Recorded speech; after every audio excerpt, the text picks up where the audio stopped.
Welcome to the space for transformational leaders to unleash their magic, see better client results, work lighter, and live source.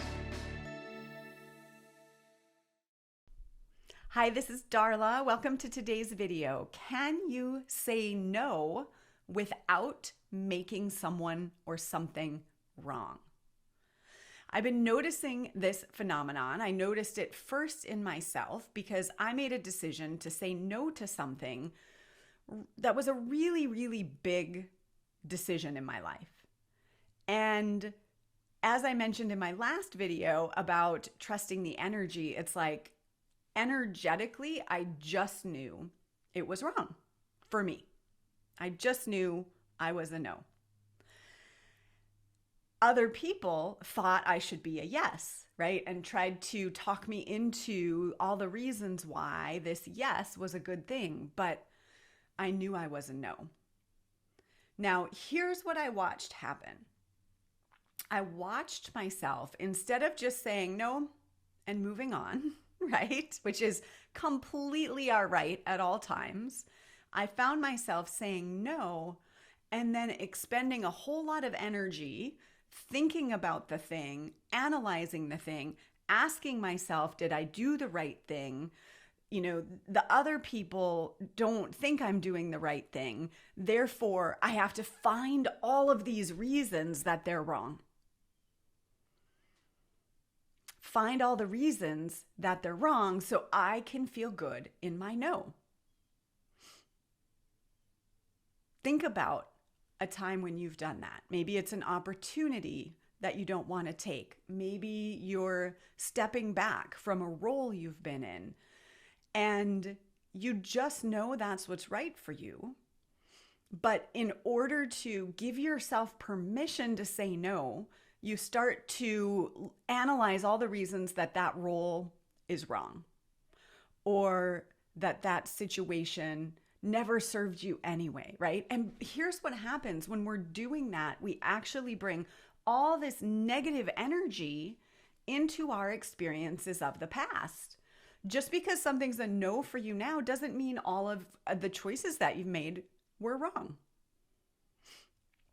I am thinking of an example of a time when I was working with a coach who helped me so much.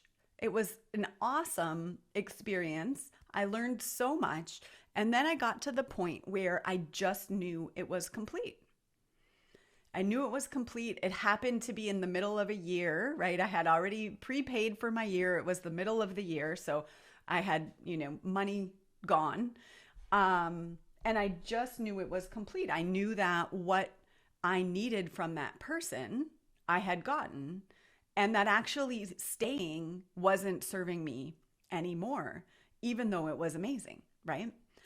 And the tendency I noticed was to go into then finding more and more reasons why it didn't work well or why I was right, and then making the other person wrong. And it wasn't because I actually wanted the other person to be wrong. It was just because that was the only way I knew how to leave. You can only leave when it becomes toxic. You can only leave when there's something really wrong. I'm curious how this is resonating for you, if you can think of a place where that's happened for you. And if so, journal about that. What was the cost of going in and making it wrong? And can you actually go back now? Because we can shift the energy about something in the past. Can you go back now and actually make it right? And you were ready to leave. You were ready to say no. If you can't think of something, pay attention this next week, because as I started to notice this, I started to see it in lots of little places. Like, if I said no to, I am on the list to foster dogs. I've done some fostering. If I say no to a particular one, I like that there has to be a reason, right? That I have to spend time having a reason other than energetically, it feels like a no right now. So how much time and energy are you spending making things wrong? And what is that actually doing to your energy field to be in that space? I would love to hear what this brings up for you. Please write a comment, like, subscribe, and we'll see you in the next video.